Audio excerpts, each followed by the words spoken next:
spoke to my heart in a way that only I could understand. I'm a pretty impatient person, but he taught me how to trust in the present moment and live each day as if it were my last. He chose me when I did nothing to deserve his self-giving love. He fills my life with joy and laughter in the most ironic situations.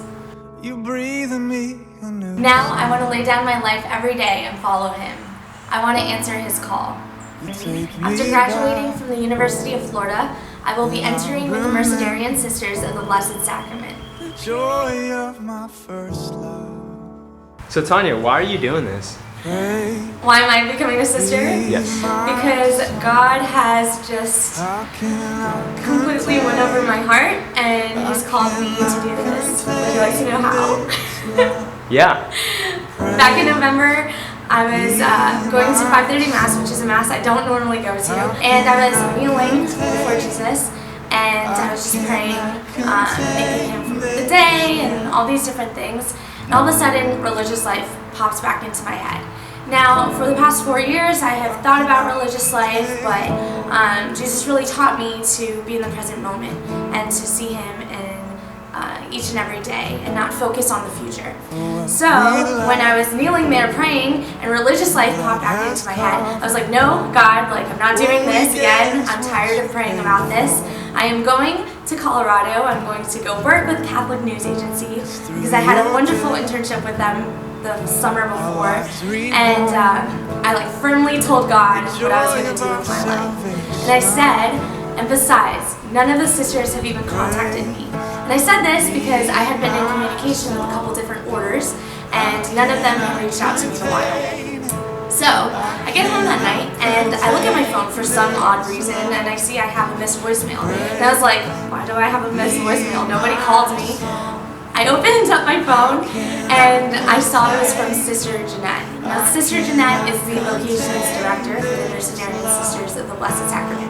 That means she's in charge of all the women who are thinking about joining the community. And I looked at the time and it was 5:20 that she called me. That means it was the same time that I was kneeling before Jesus praying about this when religious life came back into my head. And immediately my stomach just dropped and I was like, no! And I called her back and she said, Tanya, you saw what your life would be like if you had a job. Now it's only fair to yourself to to the other side. And she's so right. I learned that discernment is action. You can think about it all you want, but until you go and see for yourself, you'll never know. So at the end of the fall semester, I went to Cleveland for 6 days and I visited the sisters.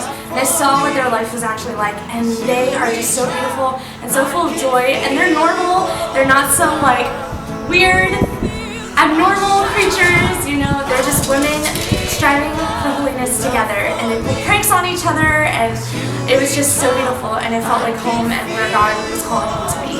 So I came back home and I started my spring semester. A whole bunch of things happened, and I was really needing to hear God's voice again and why I should be doing this. And so I was like, man, I really need to talk to Sister Jeanette. She called me the next day and she said, hey Tanya, how are you? And I told her what was going on, and she said, okay Tanya, take it easy, just start with your letter for the application and we'll go from there.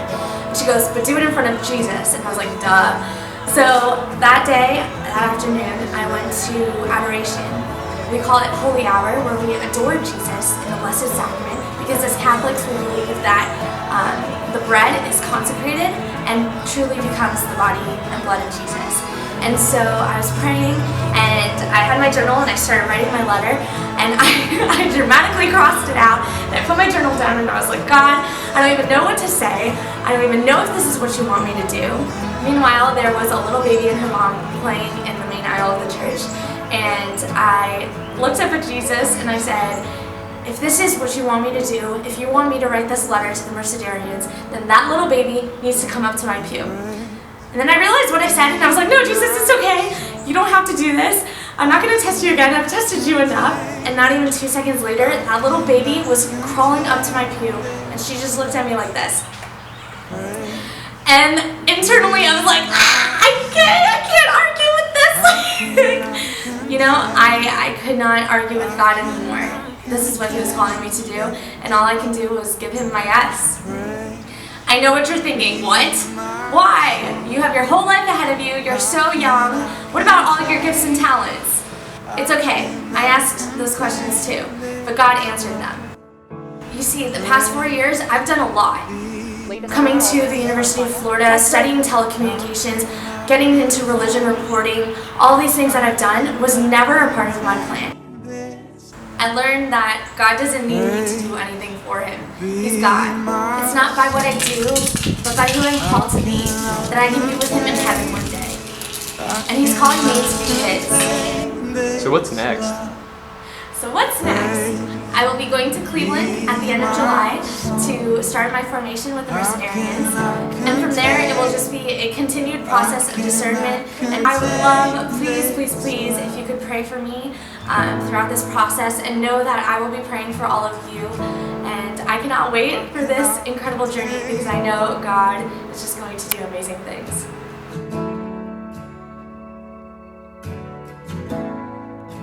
For what we lack, your blood has covered. When I was a little girl, I used to cry, and I would cry so hard that I would faint because I couldn't breathe. One time I fainted with my grandpa, and he thought I was dying. Now I want to lay my...